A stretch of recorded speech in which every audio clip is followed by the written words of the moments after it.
Ya, kita lanjutkan diskusi. Jadi begini, Bang Silvester, kalau kita melihat kan nampaknya Pak Jokowi bukan sekali dua kali lah, berkali-kali begitu kemudian di depan layar menyampaikan dukungannya secara penuh, menitipkan ini itu gitu. Apakah kemudian nampaknya ada kekhawatiran terhadap Pak Prabowo di pemerintahan berikutnya, nanti berbagai program kerja dari Pak Jokowi yang belum tuntas nih menjadi prioritas kedua gitu dibandingkan dengan program kerja Karena dari pasti presiden terpilih pemerintahan. punya prioritas utama kan. Betul, gitu. janji kampanye kan juga panjang. Ya, jadi sebenarnya kan visi misi Pak Jokowi dan Pak Prabowo itu hampir sama ya. Keberlanjutan itu. Keberlanjutan, kemajuan dan keberlanjutan.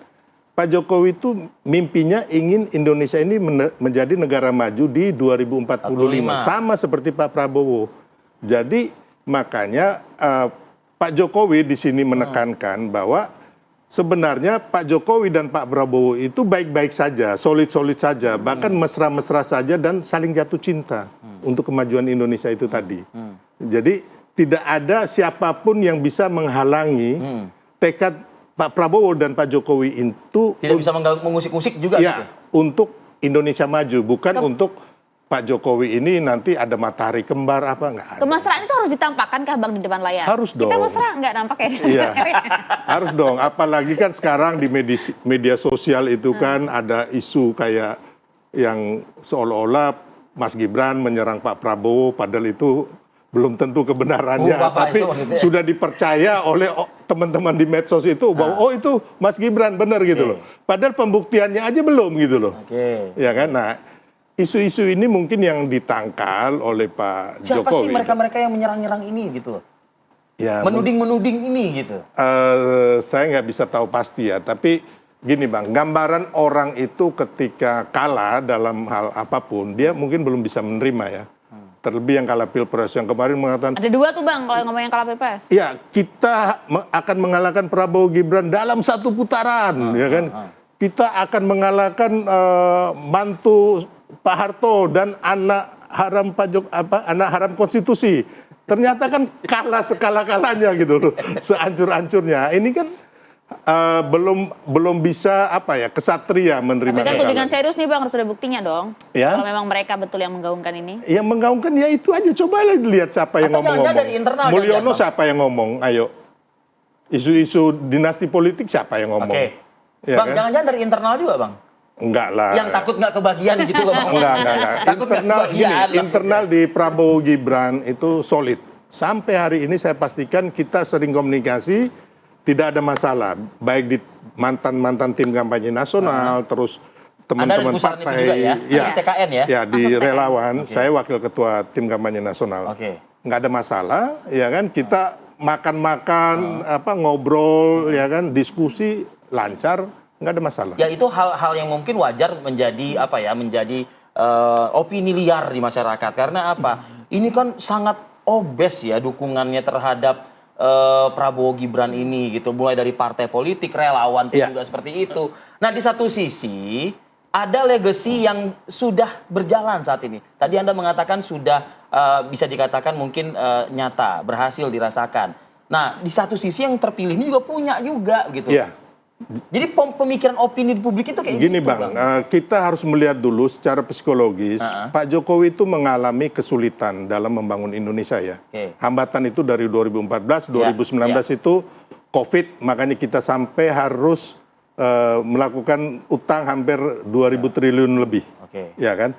Makanya Pak Jokowi sekarang itu mempersiapkan agar Prabowo Gibran ini bisa langsung dilantik, langsung start gas gitu loh. Ya kan, makanya disiapkan nih, dikaji program-program Pak Prabowo dan Mas Gibran. Terus disiapkan ruang fiskal yang cukup untuk Pak Prabowo dan Mas Gibran ini agar bisa merealisasikan semua janji-janji kampanye kemarin itu.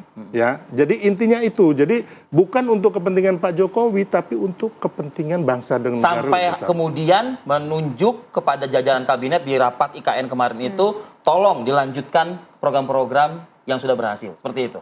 Iya, bukan hanya dengan para menteri terkait ya yang resmi. Ke kami pun Pak Jokowi ngomong, Mas Silver tetap bantu Pak Prabowo dan Mas Gibran. Tolong koordinasi juga teman-teman di Bang Dasko, Bang Musani. Itu pesan Bapak, ya kan? Oke. Karena dalam rangka saya dan juga teman-teman termasuk Pak Jokowi, kita ingin Indonesia ini maju, Bang. Intinya itu. Oke, Bang Magi ini termasuk cawe-cawe nggak sih, Bang? Ya begini Mbak ya, sebenarnya di dalam konteks transisi kan dianggap ini transisi terbaik dalam sepanjang sejarah. Itu yang mau disampaikan pesan itu keynote-nya begitu. Yang kedua adalah, memang yang persoalan di Republik kita selama ini yang nggak fair itu adalah, jangankan presiden, bupati wali kota saja ketika mereka terpilih itu kan mau melanjutkan itu merasanya itu pokoknya beda. Jadi visi misi jadi udah berganti bupati, berganti gubernur, berganti program. Yang penting kadang-kadang mereka ketika mendukung program yang lama itu merasa nggak nyaman aja, nggak sesuai dan mereka pokoknya harus beda gitu.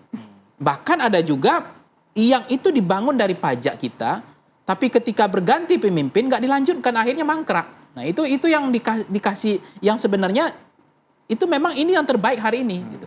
Dalam konteks itu saya membaca, mencermati ketika mereka pergantian kekuasaan dari yang lama dari ke yang baru itu ada keberlanjutan, memang saling mendukung, tidak saling kemudian ada gengsi itu kan terjadi di kita. Ini positif atau negatif menurut Anda? Ini positif sebenarnya karena nggak ada gengsi politik. Gengsi politik ini pokoknya beda aja dengan yang lama gitu. Makanya ganti-ganti tuh. Coba aja lihat Menteri Pendidikan sekarang dengan yang sebelumnya. Pokoknya harus beda. Akhirnya aplikasi lagi, buat program ini lagi. Hanya ganti judulnya aja. Pokoknya yang lama-lama itu nggak nyaman aja. Pokoknya saya nggak senang dengan lama, ganti yang baru. Pokoknya ribon semua gitu. Jadi itu yang kadang-kadang membuat tidak settle, tidak cepat, tidak berlari kan, lama sekali gitu. Nah ini yang menurut saya, kalau Pak Prabowo hari ini memang sudah tidak ada soal misalnya tidak nyaman atau kemudian ada program lama misalnya dianggap istilah gengsi lama. Pokoknya ini kalau berhasil kan yang dapat presiden lama itu masih ada. Karena yang gunting waktu itu presiden lama. Jadi kalau dilanjutkan ini bahaya, citranya hanya wah ini kan legasi presiden lama. Nah sehingga ada keinginan. Sedangkan saya juga harus memupuk elektoral juga dong sekarang kan begitu. Iya maksudnya saya yang gunting pita, saya yang menyelesaikan gitu loh. Nah ada juga banyak program-program Pak Jokowi, mohon maaf ya. Itu yang sukses hari ini yang udah selesai. Itu gunting pita di era Pak Jokowi, di era Pak SBY, legasinya. Tapi kemudian yang mendapatkan keuntungan secara elektoral adalah stempel keberhasilannya Pak Jokowi. Padahal itu tidak bisa lepas dari pembangunan atau legasi kebijakan program anggaran di pemerintahan sebelumnya. Maka dari itu Pak Jokowi menitipkan betul. Iya, karena nggak selesai di era SBY. Nggak selesai di era SBY, kemudian diresmikan oleh Pak Jokowi itu banyak loh sebenarnya. Nah itu juga harus diperbaiki, harusnya itu diakui juga Pak Jokowi. Itu menurut saya kita harus fair dong, Pak Jokowi nggak fair juga waktu itu. Padahal itu udah di pondasinya, pembangunannya udah dimulai dari era Pak SBY. Nah besok ini akan lebih baik lagi. Memang legasinya dari Pak Jokowi sudah tapi kemudian diresmikan oleh Pak Prabowo setelah selesai. Nah ini budaya feodal. Makanya ngasih kode, Pak saya sokong loh Pak. Nah itu kasih kode. Dia disokong di masa purnabaktinya Pak Jokowi, disokong Pak Prabowo Gibran. Tapi ada perangai-perangai lama zaman batu, politisi kita begitu. Tidak mau mengakui gengsi, kemudian tidak mengakui prestasi sebelumnya. Itu terjadi, itu harus diperbaiki sekarang. Nggak fair kita berpolitik. Sudahkah ditunjukkan oleh dua tokoh ini? Nah, saya pikir ini adalah contoh ketauladanan kebaikan untuk bangsa, harus saling mengapresiasi, menghargai, menghormati. Jadi jangan menihilkan orang-orang yang sudah berbuat banyak terhadap Republik ini. Apalagi itu hanya diklaim untuk kepentingan kelompok golongan. Nah soal 3 periode ini menarik. Kita nggak bahas itu Bang. Tapi tadi disinggung Bang Silvester. Kenapa sih suka banget udah menjelang akhir-akhir ini muncul lagi 3 periode gitu. Iya kan? Ya sekilas saja. Artinya kan sebenarnya ingin memuluskan kan proses transisi pemerintahan sekarang dan juga ke depan itu ya. Kita lihat nanti apakah kemudian seluruh program-program Pak Jokowi dititipkan dijalankan atau tidak. Baik. Bang Silvester terima kasih. Bang Silvester terima kasih. Mohon maaf Bang, waktu kita singkat. Terima kasih. Biar bisa liburan hari Minggu. Oke, seperti apa situasi di arena PON Sumut Aceh ya? Ini kita akan hadirkan informasinya secara langsung usai jeda pada berikut. Kami akan kembali.